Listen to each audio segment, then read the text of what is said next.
This is a real interesting sutta, and for some of you that I've talked to about reading the book called Concept and Reality, they use this sutta as the base for that book. It happens to be probably the best Dhamma book that I've ever read. Really quite good. Outside of the suttas, of course. Thus have I heard on one occasion the Blessed One was living in the Sakyan country of Kapilavatthu in Nigroda's park. Then when it was morning, the Blessed One dressed and taking his bowl and outer robe went into Kapilavatthu for alms. When he had wandered for alms in Kapilavatthu and had returned from his alms round, after his meal, he went to the great wood for the day's abiding. Entering the great wood, he sat down at the root of a bilva sapling for the day's abiding. Dandapani, the Sakyan, while walking and wandering for exercise, also went to the great wood.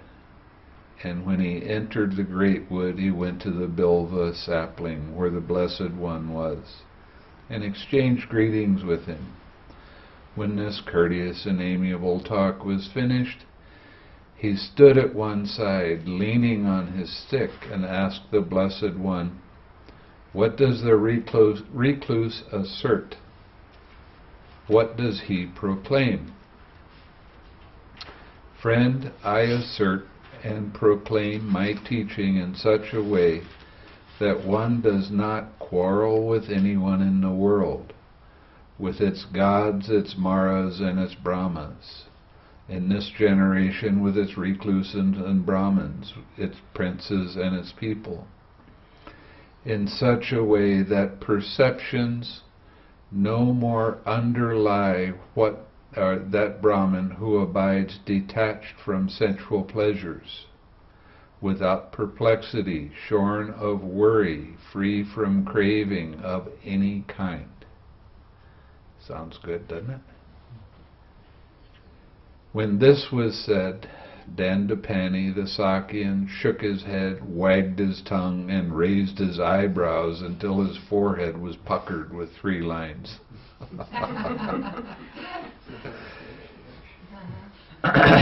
Then he departed, leaning on his stick.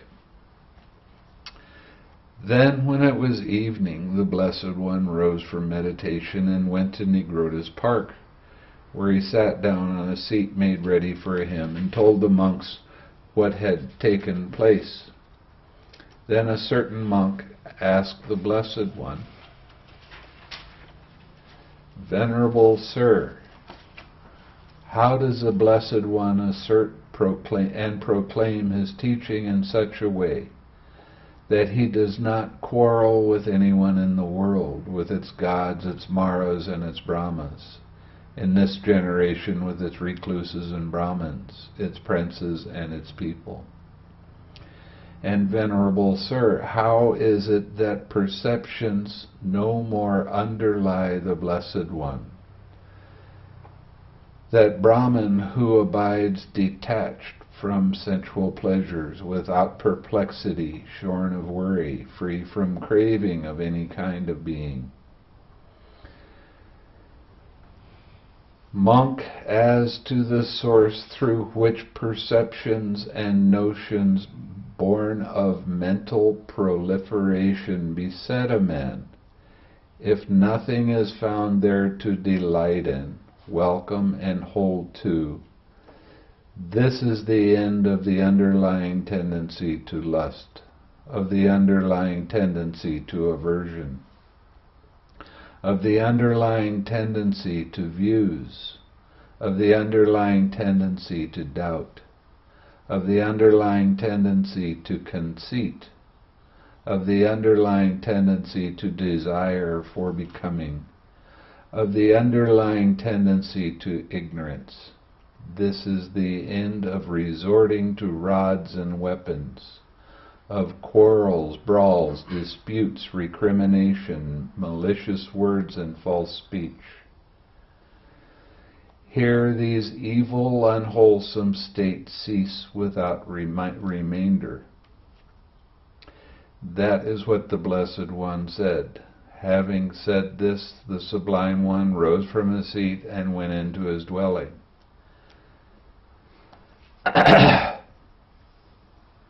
The reason that the Buddha got up and left was the monks didn't say, "I didn't understand all that. Could you expound it a little bit more? Give me a more detailed description." Anytime he did that, the monks would sit around and go, "I didn't understand that. You understand that?" And then they'd go run to another monk and say, "Well, can you explain what he meant?" And they always get chastised for doing that. So then, soon after the Blessed One had gone, the monks considered, "Now, friends, the Blessed One has risen from his seat and gone into his dwelling," after giving a summary in brief without expounding the detailed meaning. Oops. Once the Buddha got up and went into his dwelling, everybody left him alone because there were devas that were coming down and talking with him, and he was busy giving discourses to other beings. Now, who will expound this in detail? Then they considered the Venerable Mahā Kaccāna as praised by the teacher and esteemed by his wise companions in the holy life. He is capable of expounding the detailed meaning. Suppose we went to him and asked him the meaning of this. Then the monks went to the Venerable Mahā Kaccāna and exchanged greetings with him. When this courteous and amiable talk was finished, he sat down at one side and told him what had taken place, adding, "Let the Venerable Mahā Kaccāna expound it to us." The Venerable Mahā Kaccāna replied, "Friends, it is though a man needing heartwood, seeking heartwood, wandering in search of heartwood, thought that heartwood should be sought for among the branches and leaves of the great tree standing possessed of heartwood. After he had passed over the root and the trunk, so it is with you, venerable sirs, that you think I should be asked about the meaning of this after you passed the Blessed One by, when you were face to face with the teacher. For knowing the Blessed One knows, seeing he sees, he is vision, he is knowledge, he is the Dhamma. He is the Holy One, he is the sayer, the proclaimer, the elucidator of meaning, the giver of the deathless, the Lord of the Dhamma, the Tathagata. That was the time you should have asked the Blessed One the meaning. As he told you, you should have remembered it. Surely, friend Kaccāna, knowing the Blessed One knows, seeing he sees, he is vision. He is knowledge, he is the Dhamma, he is the Holy One, he is the sayer, the proclaimer, the elucidator of meaning, the giver of the deathless, the Lord of the Dhamma, the Tathagata. That was the time when we should have asked the Blessed One the meaning. As he told us, so we should have remembered it. Yet the Venerable Mahā Kaccāna is praised by the teacher and esteemed by his wise companions in the holy life.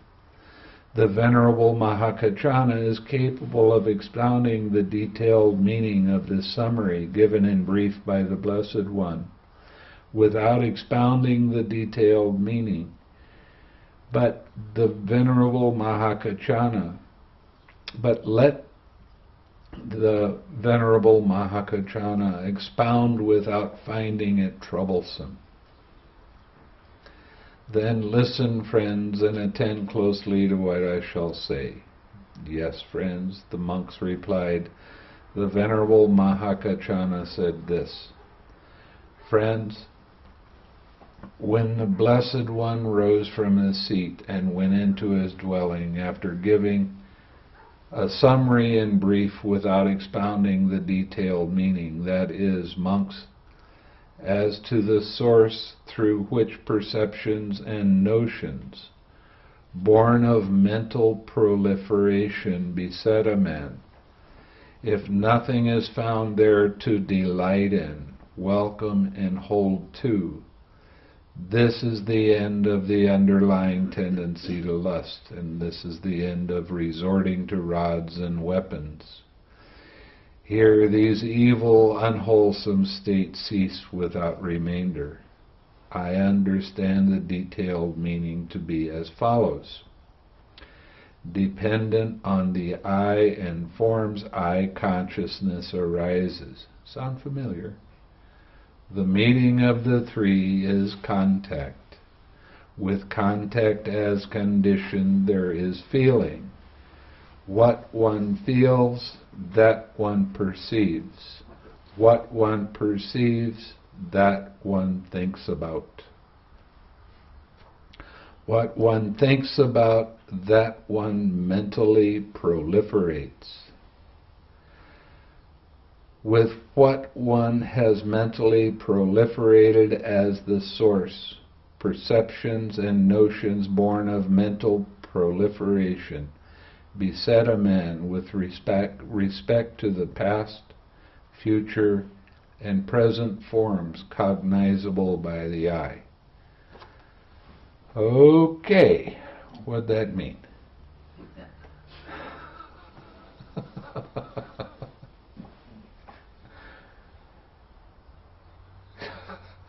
Well, I was talking about thinking in concepts coming from perception and feelings, and then the proliferation of those, so that... What does a proliferation mean? That means the further development of your ideas and concepts, right? Just... I'd say it's personal, habitual. They expand. In some, they'll say it's being, and it seems... Habitual tendency says it better, doesn't it? That's why I started using that. Which, I must say, Bhikkhu Bodhi does not agree with. And I don't care.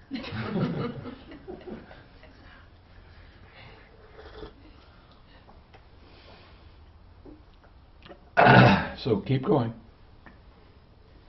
So then it sounds like then you have more ideas and concepts that come from your habitual tendencies, and then those involve past, present, and future. So you're actually having ideas and concepts about the proliferation of ideas and concepts, and then you have your perception, your feeling, and it's just so separated from reality at that point that that's where the time... That's the nature of the mind. You start getting distracted by it coming up, and then thinking about it. Oh, this rose is really beautiful. I remember a rose like this one. Yeah. And then you go, oh, I remember that color. I saw that color, and that was on a car. I really like that car. And now you're just off in La La Land. Yeah. So that's the danger of not developing your mindfulness, not watching, thinking that your mind is in control of what you think about. Don't sit that way, Sean. Sorry. This or both. But you can't do any of that unless you're personally involved, right? The personal thing is real big. Right. Yeah. The concept comes up that you perceive, and then you start getting caught in the craving and the clinging. That's the story. Mm-hmm. And then the story starts to expand, expound, get bigger. And then you don't even know that you have a body anymore, because your mind gets so caught up in thinking. And that's scary when you think how much that happens when people drive their vehicles. Yeah. It's really scary. So that, in summary, that's the distinction between reality, the perception, the contact, the feeling, and the proliferation, the habitual tendency takes over, and then it becomes a conceptual framework as opposed to a real. Well, as soon as a feeling happens, I mean, and this happens quickly. You have craving, you have clinging. And the clinging is not only your concepts, but it's your opinions, it's your ideas, it's the way you see the world. Now you're already away from the actual experience. When you get into your concepts and opinions, then you get really tight. For instance, how many people believe in a God? Now, what is God? God is just a word, G-O-D. That's all it is. But your concepts and opinions are what you put on that one word, and then you have your belief system take off after that.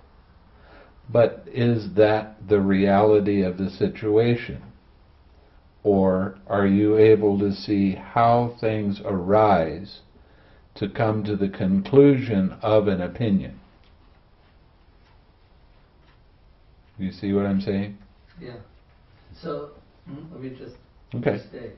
So what happens as a physical manifestation of seeing, eye consciousness arises, and if there's craving that comes out of that, and well, feeling comes up, and then craving, and then clinging.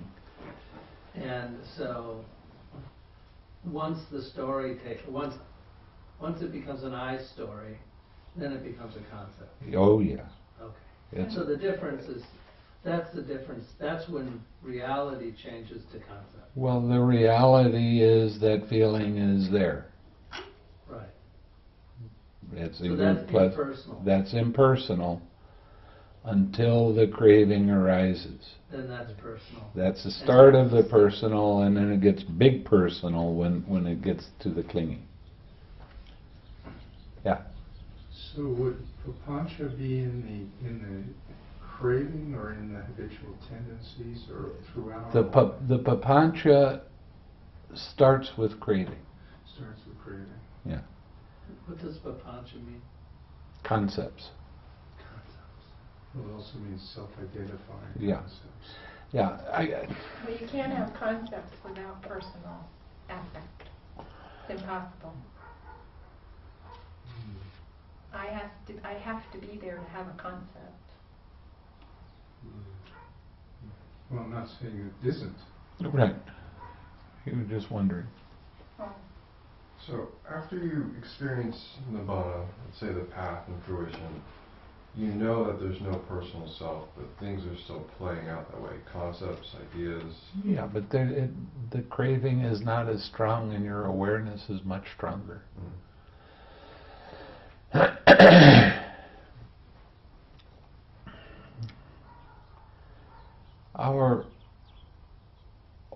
habitual tendencies can even be there as an arahat. For instance, there was a monk that became an arahat, confirmed by the Buddha, and he went around calling everybody lowborn. Okay? And people were getting real upset. I mean, he was calling Brahmins lowborn. He was calling everybody lowborn. And they went to the Buddha and they said, we don't really think he's an arahat because he's going around calling everybody a lowborn. And the Buddha said, well, that's part of his old tendency, because he was a Brahmin for the last 1,000 lifetimes. So that's the difference between an arahat and a Buddha. Because the Buddha, there are no more of those tendencies. But there still can be some, even for an arahat. That doesn't mean they're attached to him. I mean, it was just saying words that didn't really matter to the arahat.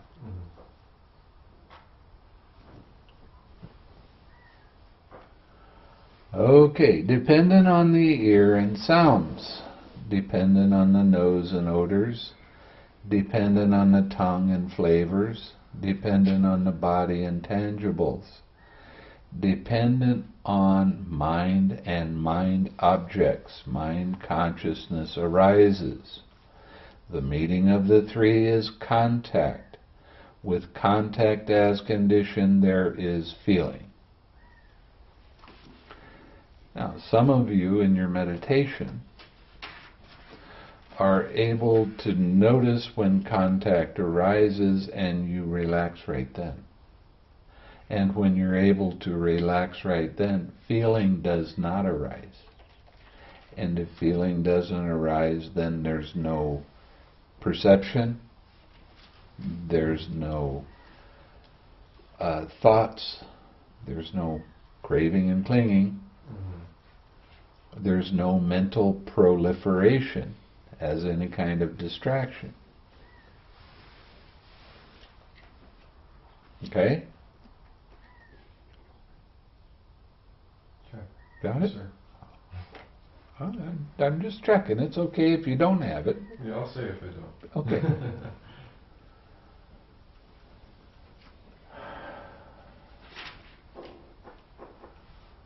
What one feels, that one perceives. And you remember from the discourse last night, what one perceives, that one cognizes. And I don't know why they didn't put that in there. When he says thinks about, he says that one thinks Yeah, about. but that's not the same as cognizing. That's true.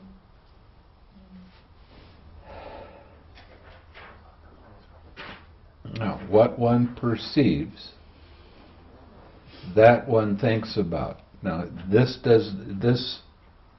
Bhikkhu Bodhi has taken it more from the Visuddhimagga, because it can't just be perceives and then thinks. It can't work that way.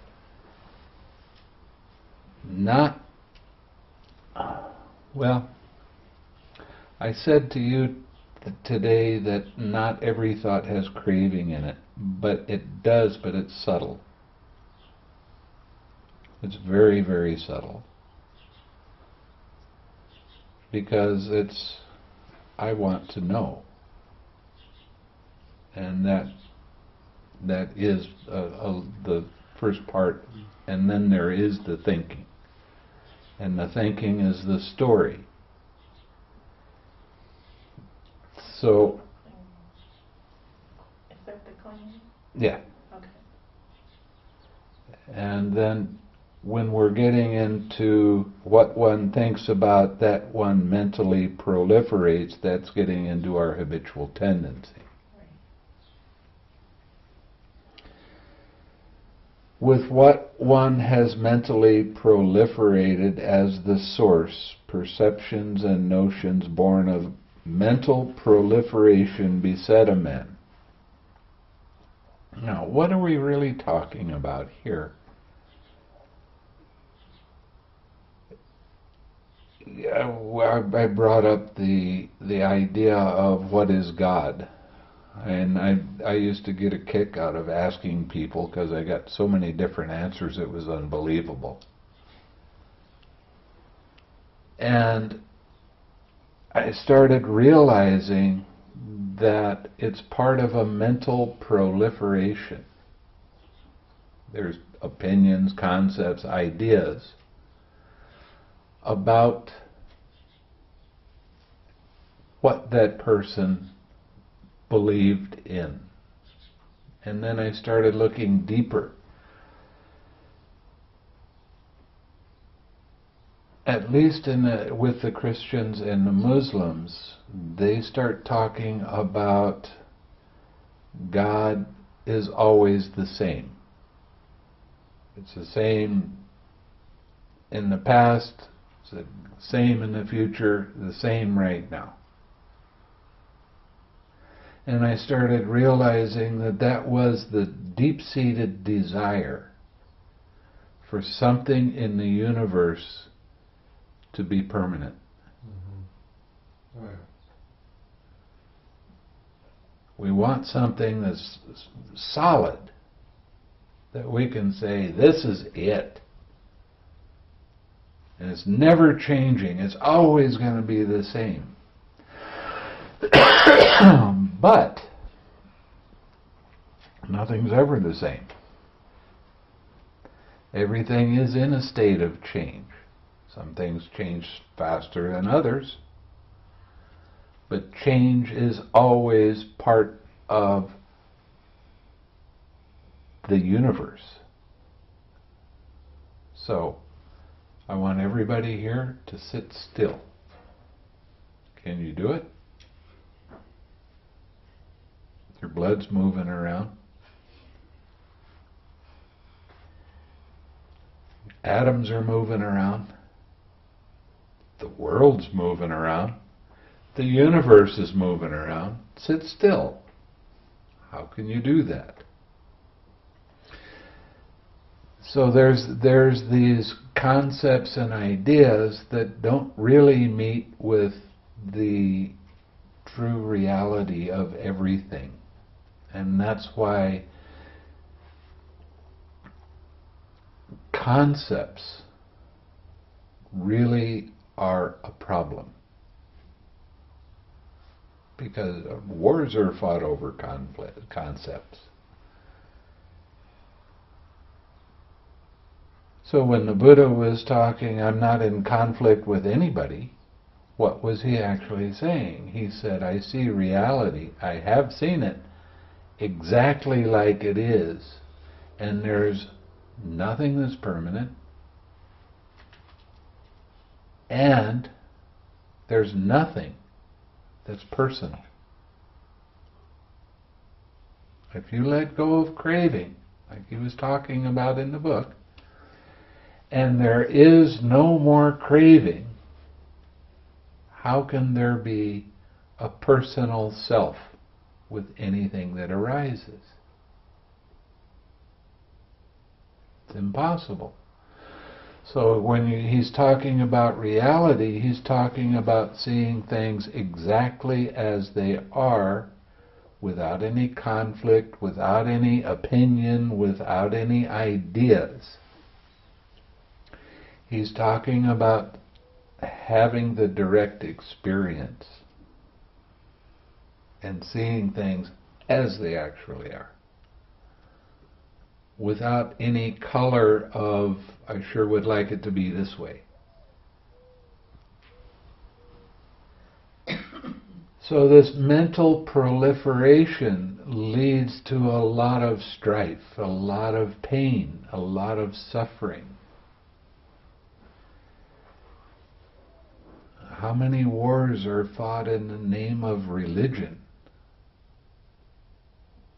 because you don't believe what I believe. My God's stronger than your God.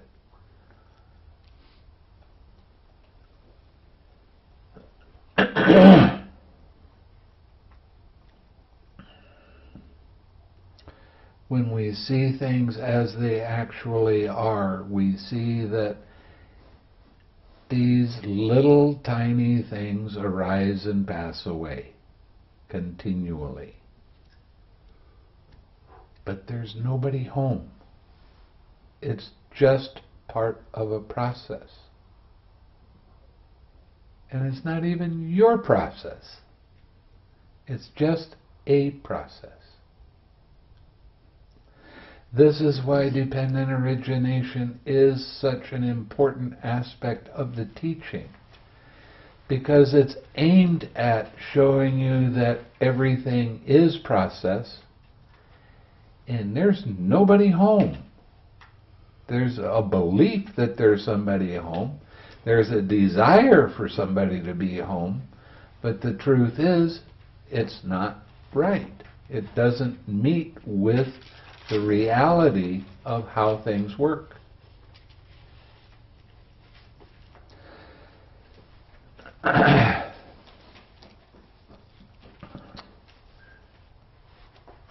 So anytime you're beset with things about the past, things about the future, or your opinions, concepts and ideas about what's happening in the present moment, these are perceptions and notions born of mental proliferation. And they cause us a lot of suffering. Now, this kind of stuff is extremely difficult to understand until you start having your own direct experience. I used to get a kick out of some of my relatives are very, very strong Christians. Do you believe in a God? No, it's a concept. Well, they can't understand that. Oh, well, you don't understand what God is. I pray to Him every night, and He answers my prayers. Now, this isn't the way things work, sorry. You're just working with concepts and opinions and ideas, not with the reality of how this process works.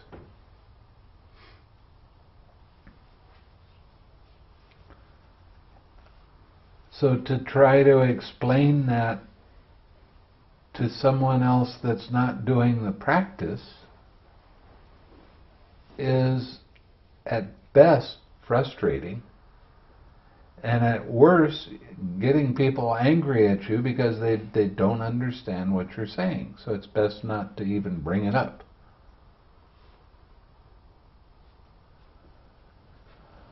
Okay. When there is the I of form in I consciousness, it is possible to point out the manifestation of contact. When these three come together, you can see contact.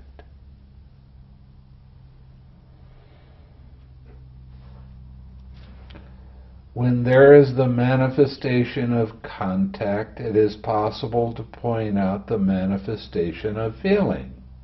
It happens right after contact arises. But here we go again. We're going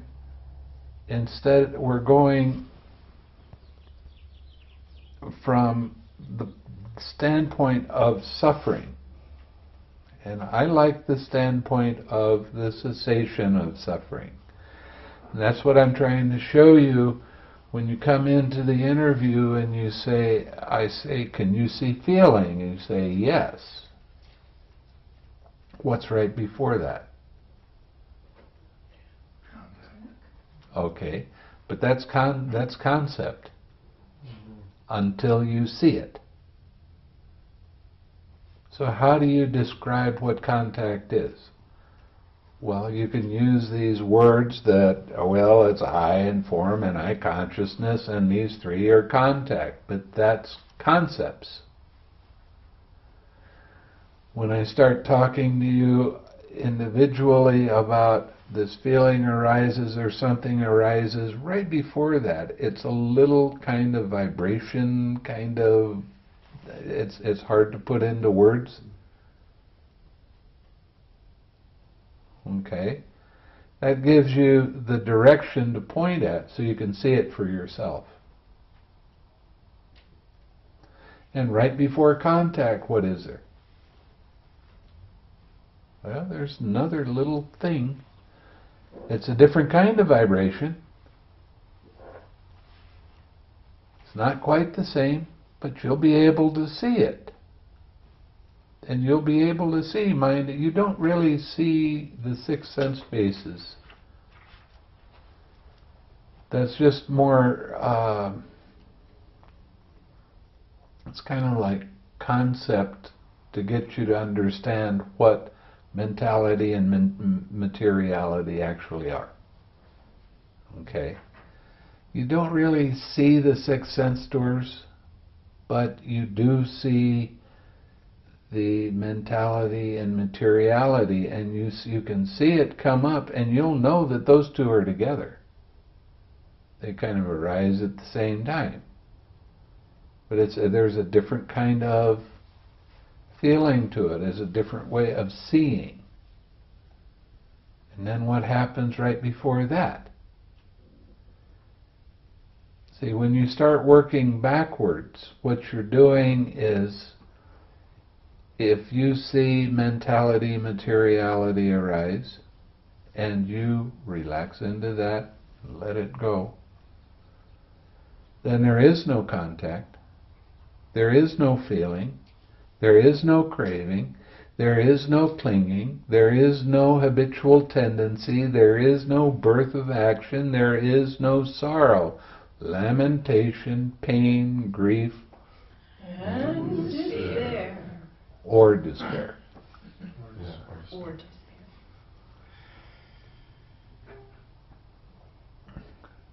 So look at all this suffering that doesn't happen. Isn't that what cessation is all about?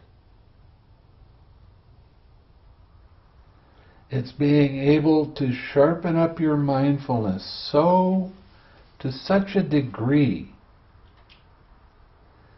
that you'll be able to see these little tiny bumps that start arising. And as soon as you recognize it, relax back away. Doesn't have anything to do with you. It's not yours. You don't ask any of this stuff to come up. It comes up because the conditions are right for it to come up. So, that is, every time you do that, every time you let go of one of these links, that is the cessation of suffering. And there's relief in that. And there's more clarity in your mind after you're able to do that. That doesn't mean that that link won't pop up again. It will, because conditions are right for it to pop up. But as you continually relax into that, before long you go, oh, there's something before that. There's consciousness. Consciousness is tiny little thing. And it's kind of like a ball of spaghetti. It's all okay. And if you can kind of describe that to me, some people say it's kind of a moving energy. I mean, I get all kinds of descriptions with this stuff. But I like to use the idea of a ball of spaghetti that's underwater. Okay? You back off, let it be, it'll just dissolve by itself. as you get familiar with looking at it that way, how did that arise? What happened right before that? Well, these strands of spaghetti come out of nowhere, and they start coming up, and then they start getting mixed up, and all of a sudden that consciousness is there. And if your mindfulness isn't sharp enough, that consciousness starts to get bigger, and all of a sudden it turns into mentality and materiality and contact and feeling and all of these other things. It depends on your mindfulness at the time. Your mindfulness is not always going to be razor sharp.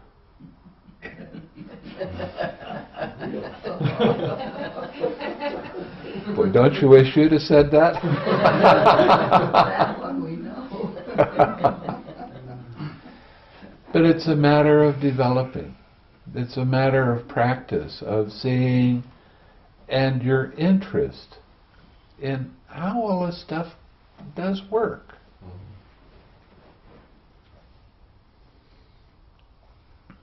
So it's a real interesting phenomena to see all of these different little things, and yeah, it actually is kind of like that. But everything that I described to you with my concepts and my mental proliferation is not even close to the actual experience. It's like it's 180 out. Would you say it happens differently for different people, or that they just, it's all the same, but it's all explained differently? It's explained differently. Okay.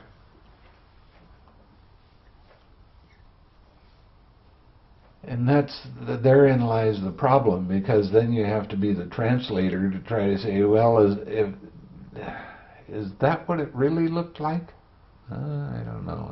No, not really. Well, maybe.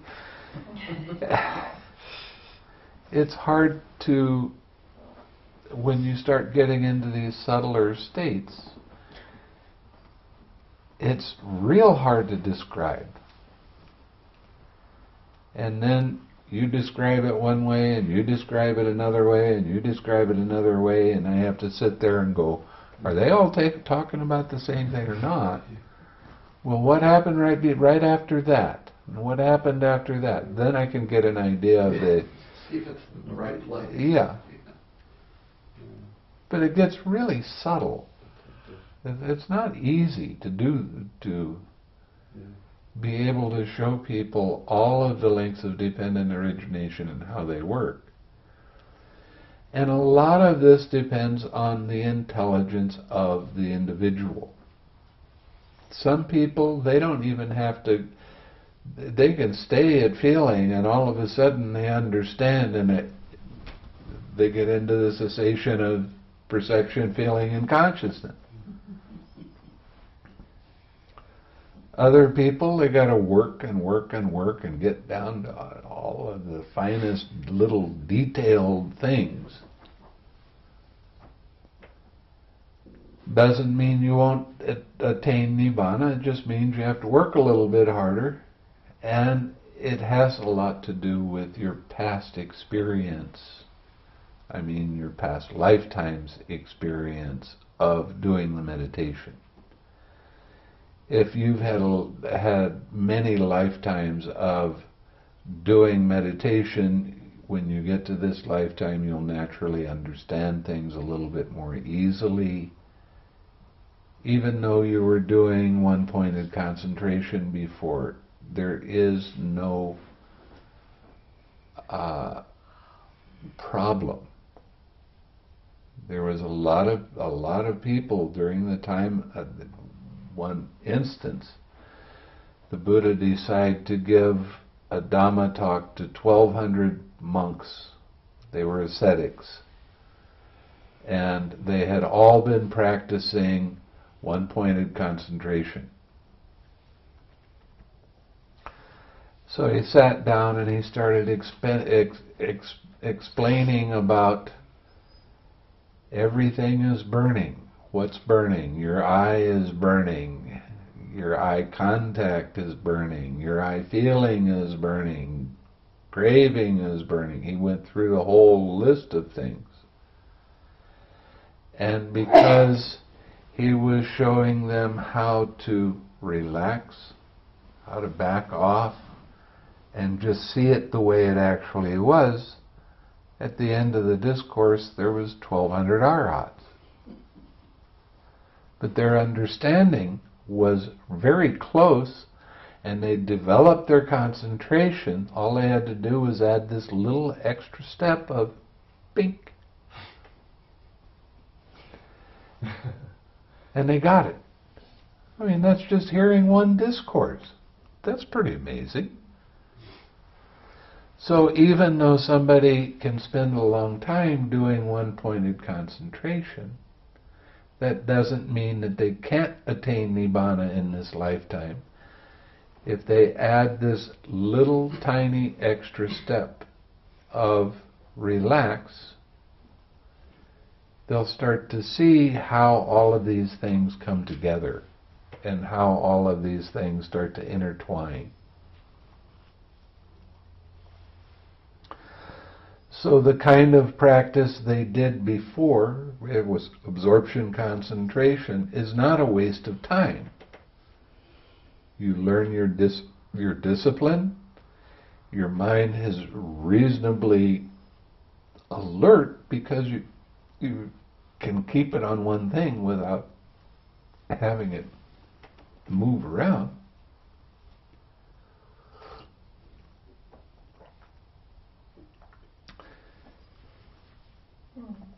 You add that extra step of relax into it, now they're letting go of the craving that they didn't even see before. And when you let go of the craving, that is the cessation of suffering.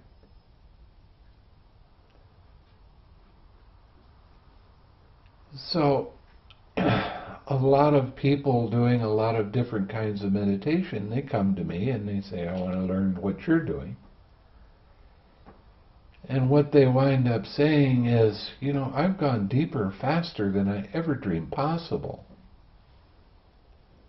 Because of that extra step of relaxing and being able to see things without craving coloring it. And what happens is, if they continue doing that, they start seeing the links of dependent origination, and they can see that fairly easy, and it starts to make real good sense. This is how this process works. This process. Everything about it. This is how it works. So this is learning how to let go of the mental proliferation of opinions, concepts, ideas. Letting go of those things that, well, I know this is right. Well, let it go and see how this craving arises. Let go of that opinion, because the opinion can slow you down. The opinion can stop you from, you can get real close to Nibbana, but if you have your opinion of this is the way it's supposed to work, then that stops. You can't go any deeper. That's what Sariputta was experiencing. He had one question. He could see all of the links of dependent origination. He understood all of the stages of meditation intimately. But he still hadn't become an arahat. He really knew it. Then he's fanning the Buddha one day. And the Buddha's giving a Dhamma talk. And Sariputta realized he's not even attached to the Dhamma. He's not attached to the way things actually are. Wow. he became an arahat. Right then, right there. Bhante, isn't there a difference though between having an opinion and having an attachment to opinion? You have an opinion on something, so this is what I think right now, but when I get new information, having an open mind, not attached to that opinion. Well, but the thing is, when you have your direct experience of right before feeling there's contact. Now, other people would say you have an opinion that that's the way it works. But because of your direct experience, it's not an opinion, it's a reality. Opinions, to me, opinions are the mental proliferation and thinking things through. But when you're talking about the reality, all of your thoughts just don't quite do it. But you know how it works. You see what I'm trying to get at? Nope. Oh. See, I admit it too. Yeah, Well, I'm having a little trouble with this because the guy came and he had, I'm trying to say it. He saw the things, but he didn't have the names for them. What I'm saying. So knowledge is really important in this. Clear definitions, very precise definitions of it. To attempt to just start to try to see this without these definitions wouldn't work very well for a person to be able to work But with it happened with him. I mean, we're talking of course, about a he saw man. the pieces. He saw the pieces, but he didn't know what he saw. And he saw them at a speed that he could sit there and count them. And then when he was taught what they were, he went, holy mackerel, that's what happened to me. And he had been to 5 teachers around the world trying to find out what had happened to him. Wow. But he had seen them, okay, very clearly. I witnessed this. He came to us for 2 weeks, I think, and every day it was the two of them, you know, talking about him Dependent questioning origination. and finding out what happened here. See, and when he taught him dependent origination, you should have seen his face when he gave him these really simple definitions. Then he just worked with it, and oh my gosh, I never saw anything like that. But he had no knowledge to work with, and he had that experience. But it was of no use to him. Understand that, because he didn't know what happened. It was of use to him. No, you can't be saying that, because he would not break any precepts. No, he wouldn't. For any reason, purposefully, he would not break a precept. Could he explain why? He just said, no, I won't do that. I mean, I'd be curious to... I said, do you ever take a sip of beer? Yeah, right. And he said, no. Well, aren't you curious what it tastes like? No, absolutely not. I don't want that. Yeah. It's really, I mean, it really does work like that. You won't break a precept. Not for any reason. And he wouldn't. And I question him quite a bit on that, because that was giving me the clues as to what his experience really was. And I talked about the impersonal nature of things, and he grasped that. Yeah, everything is like that. So then I pulled out the books and started going to him.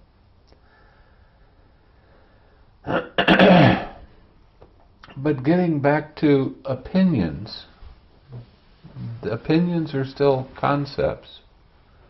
And what I'm referring to right now here is the difference between a concept and reality. They're not the same thing. Right. Well, excuse me, what would be an opinion based on reality, an opinion based on... It's not an opinion if it's on reality. It's not an opinion, it's a fact. It's a revelation. It's a fact. It's a fact. I see. Okay. Got it. But Facts with, are impermanent also. Facts are impermanent also. Yes? But they're still facts. No, is there really, They can we change. even know a fact? Right. Yes. That's A fact is if you relax feeling, craving won't arise. That's not an opinion. And it's trying to describe something with concepts that kind of goes beyond concepts. Because you have to see it to really know that this is a fact. I see what you're saying there, but what my question was that if you have an opinion and you're not attached to it, that is the unplugging right there where you won't suffer from it. But opinion kind of Opinion involves is attachment. personal. Yeah, No matter opinion. what. It's How still can you craving, unplug it's from still the It's like, identification. I mean, what he was. Well, that started one, huh? Everybody has an opinion on that one. But what he was referring to when he was talking about having an opinion at that level was, it's like if you're doing your meditation, you have an opinion about, even if you're deep, if you have an opinion about how it's supposed to go, or what you should see, or how it should feel like, or if you have any opinion at all, it's... Oh, that's not what I'm talking about. An Okay. opinion would be like, of course, now I can't think of one. There is a God. How Well, about you that? know, the I stick understand with there is a dependent God. origination a minute. But you can't say, if somebody says, well, do you believe there is a God? Oh, no. I don't have that opinion. I'm not attached to that opinion. How You have about to say it's an opinion, I think. Well, that's what, yeah, okay, we can An use idea. that. We can use that and say, okay, is there a God? My opinion would be no. But then, let's say somebody came by with more information, and I'm not attached to that, and I go, oh, I see what you're Change. saying. Maybe there is. So that's what I'm saying. There's no suffering in having that actual opinion until you're attached to it and insisting that is reality. Whereas reality, right? But if you back up to DO a minute, back up to DO. is Wait, what wait, is wait, your wait, wait, philosophy wait. or actually in the cognition? Opinions are part of a mental proliferation. Okay? And all mental proliferation has a little bit of craving and the clinging. And what I'm trying to say, especially with the Suta, is you have to have the direct experience, and it's not an opinion. When I see this cup, that cup is there.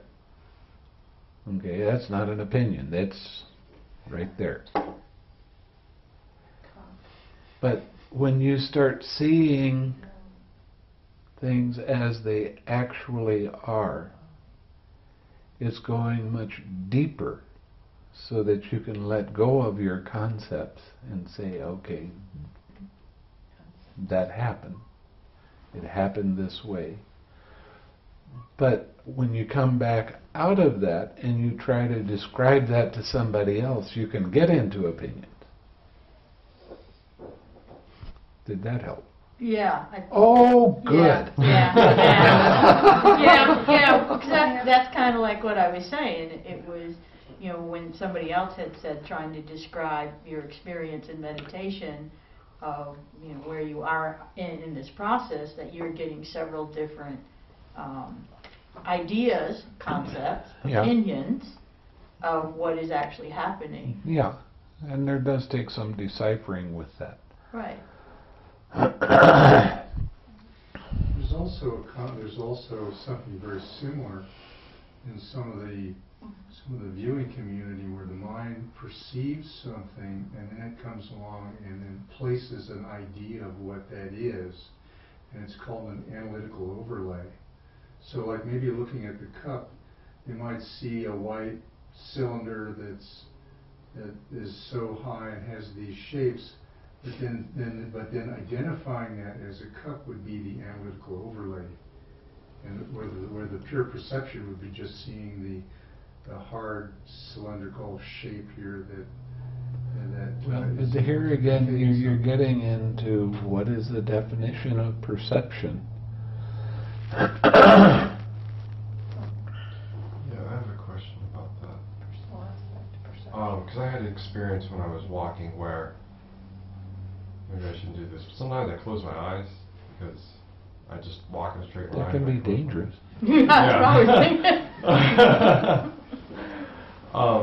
But I had an experience where I opened them, and things were a little blurry, and then forms come into a shape, a recognizable shape. So I saw like a ripped up tire, and I opened my eyes, that kind of came into focus. Then there was an incorrect perception of what it was. I thought it was a little animal, and then there was like a fear of the animal. What happened when you saw it was there was color and form, and eye consciousness arose. Eye contact. There was feeling, perception. Consciousness is already there, and cognition. There was a little tightening, and then there was some mental proliferation. Okay, whether it's accurate or not. This tightening was I fear or I don't like. Well, I don't like, and then yeah. the question of what it was, and then getting into the library of what could this be. You pull it out from it. Your perception of it is based on your personal library and what somebody told you along the way. Perception is memories. It's your memory library. Yeah, I couldn't figure out where the naming and then the feeling. Well, but when the feeling came up, it was either pleasant, unpleasant, or neutral. Yeah, it was unpleasant, and then there was the craving is I don't like it, and then there's some proliferation that happens. I have one question. But I really strongly suggest you don't walk with your eyes closed, because there are beasties around here that object to being stepped on, and they have a tendency to come back and bite. Do you see what I'm saying? Yes. And there's cactus around here. Well. Not on the road. Yes, there is. There's pieces of cholla that blow onto the roads. They blow Yeah. on the roads. And if you stepped on one of those, All right, I'm sorry. You will never walk with your eyes closed. There are no It was so cool though. Adam, there are no roads.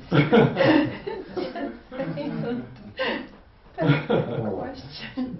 So, would you say that therefore this all comes back to atta and anatta, because opinions and ideas or craving and clinging is I. Yes. However, reality and fact and cup, for instance, is no I, fact. Right. Because cup is lying in perception just for a period, that's not I. I is not there from the active perception and consciousness awareness. It doesn't happen until craving. Right. Right, okay. So, opinions lying in ideas, craving, clinging, I, and atta, right? And so the goal goes You're back to being core awful again. quiet. Anatta. Thank you. Now, in this case, wasn't the feeling based on perception, though? Or were they together? Feeling, perception. What you feel, that you perceive. The perception is pleasant, unpleasant, neutral. Yeah. And then cognition. Perception is the recognition And naming. and naming. Yeah. And there's memory involved in that, because if you've seen this before, Okay. that cup, the word cup comes up into mind. So it's recognizing rather than Recognizing instead of cognizing, The whole right? thing was, yeah. Okay. Now that we have a feeling, when we have come up, a feeling comes out that we exhale, and we immediately see that we stop everything after that. So is that a realization too? Well, it is a cessation of suffering. It's a cessation. Because your mind is clear, your mind is bright and pure. Yeah. That is the cessation. But is it permanently or every time that happens? Tell me one thing that's permanent. No, I mean, it's permanently cessation, not, I mean, sometimes if I have want to eat something, then I can, 6 hours, it goes away. And when it comes back, and it 6 hours several times, it goes away. But next day it can come back again. Of course. Right? So that's what happens with the hindrances until you start getting into your sainthood. So that experience is not. I should have seen the look she just gave me.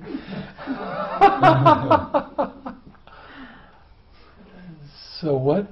So that realization, it's not a realization, but kind of like experience, maybe. Well, it is a kind of realization, but it's the kind that you need to see a few thousand or 100,000 or a million times. No instant gratification. Unless you happen to be one of those monks that the Buddha talked to. Yeah.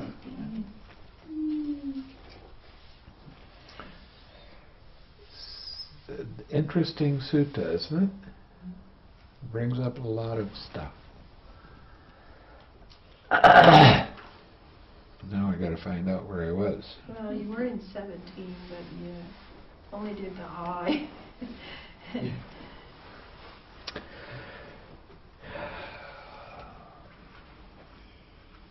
And then our flight took off. Okay, when there is the manifestation of contact, it is possible to point excuse me, to point out the manifestation of feeling. It's possible to see it that way. It's impossible. Where are you at 18? 17. You and Doug. Yeah, we were on the wrong paragraph, sorry.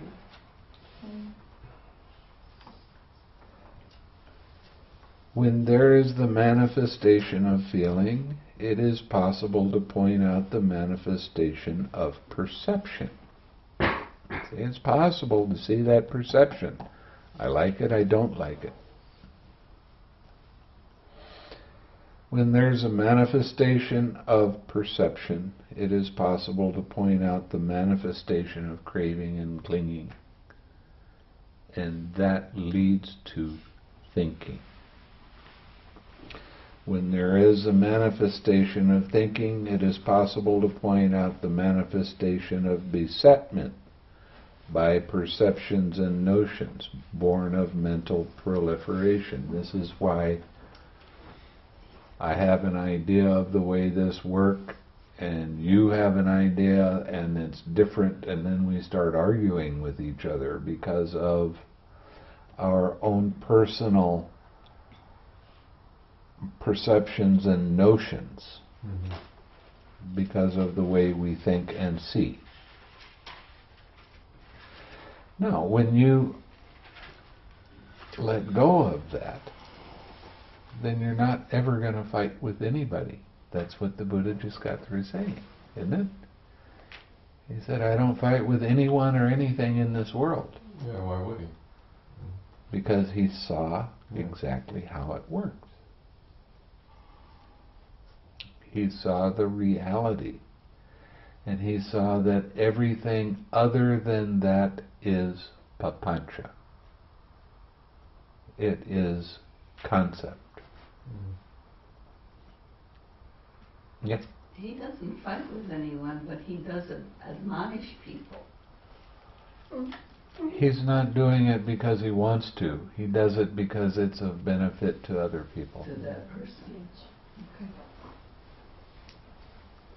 It's like that farmer that went and bought the mule, and he couldn't make the mule do anything, so he took it back, and the guy he bought it from said, Oh, he works all over the place. I'll show you how to get him to work. So he goes and gets a 2x4 and smacks him in the head. And the guy that bought him said, "What did you do that for?" And his former owner said, "Well, I had to get his attention first. Now he'll do anything you want." That's what admonishing is.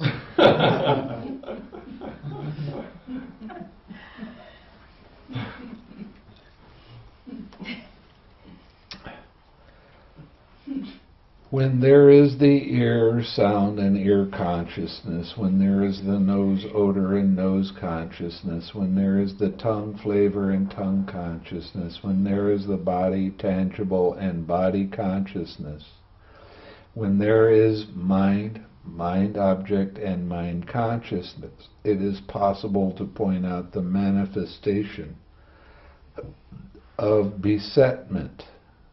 Besetment. What does that mean? You're beset with it, you know. Okay. And mindfulness means being mindful. Now tell me something that I don't know.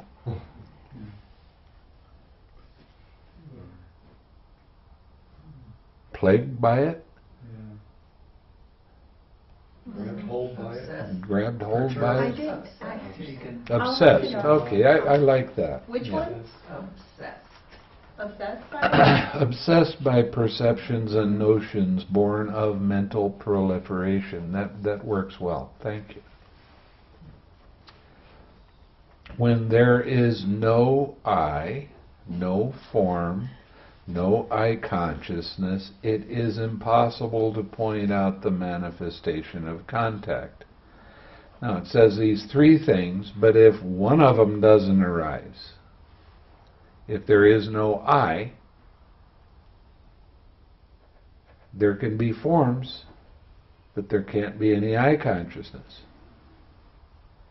Because it's dependent on those other two things in order for that to arise.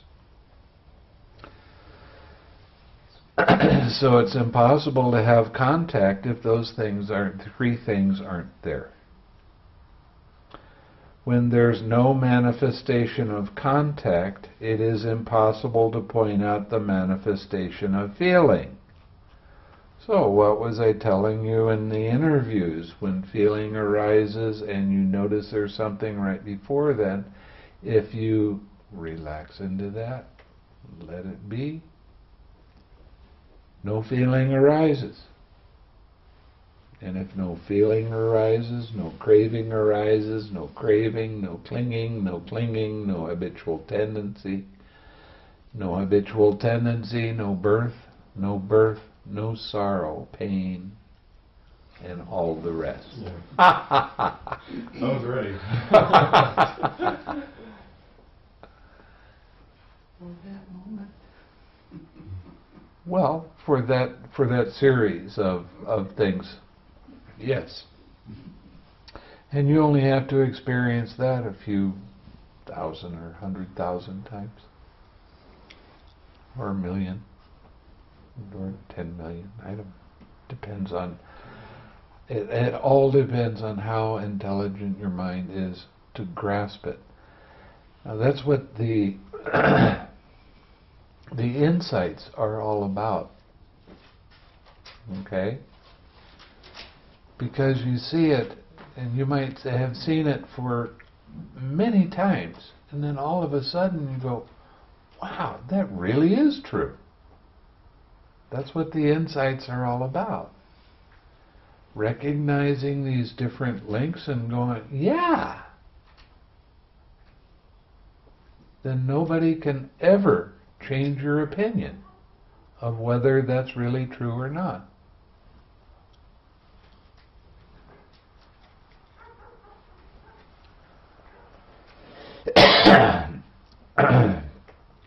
When there's no manifestation of feeling, it is impossible to point out the manifestation of perception. When there's no manifestation of perception, it is impossible to point out the manifestation of craving, clinging, and thinking. When there's no manifestation of thinking, or craving, clinging, and thinking, it is impossible to point out the manifestation of what was it? Obsession? Obsession by perceptions and notions born of mental proliferation.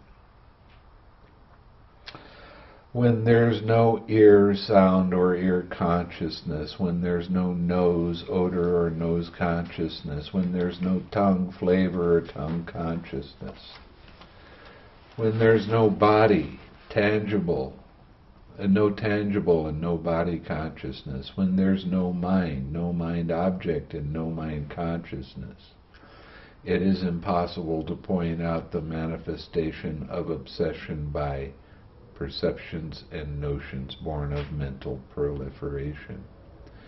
Friends, when the Blessed One rose from his seat and went into his dwelling after giving a summary and brief, without expounding the detailed meaning, that is, monks, as to the source through which perceptions and notions born of mental proliferation beset a man, if nothing is found there to delight in, welcome, and hold to, this is the end of the underlying tendency to lust, of the underlying tendency to aversion, of the underlying tendency to views, of the underlying tendency to doubt, of the underlying tendency to conceit, of the underlying tendency to desire for becoming, of the underlying tendency to ignorance. That's nice. This is the end of resorting to rods and weapons, of quarrels, brawls, disputes, recrimination, malicious words, and false speech. Here these evil, unwholesome states cease without remainder. I understand the detailed meaning of this summary to be thus. Now, friends, if you wish, go to the Blessed One and ask him the meaning of this. As the Blessed One explains it to you, you should remember it. Then the monks, having delighted and rejoiced in the Venerable Mahā Kaccāna's words, rose from their seats and went to the Blessed One. He must have been out of his kuti.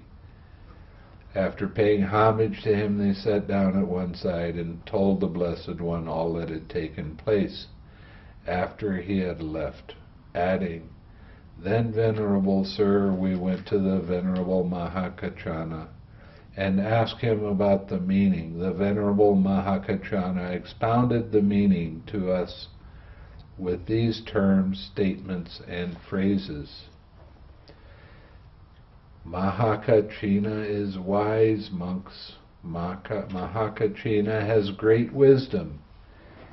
If you had asked me the meaning of this, I would have explained it to you in the same way that Mahā Kaccāna has explained it. Such is the meaning of this, and you should remember it." When this was said, the Venerable Ananda said to the Blessed One, "Venerable Sir, just as if a man exhausted by hunger and weakness came upon a honey ball, wherever he would taste it, he would find a sweet, delectable flavor. So too, Venerable Sir, any able-bodied monk, wherever he scrutinized with wisdom the meaning of the discourse on the Dhamma, would find satisfaction and confidence of mind. Venerable Sir, what is the name of the discourse on this discourse on Dhamma? As to that, Ananda, you may remember this discourse on the Dhamma as the Honeyball discourse." That is what the Blessed One said. The Venerable Ananda was satisfied and delighted in the Blessed One's words.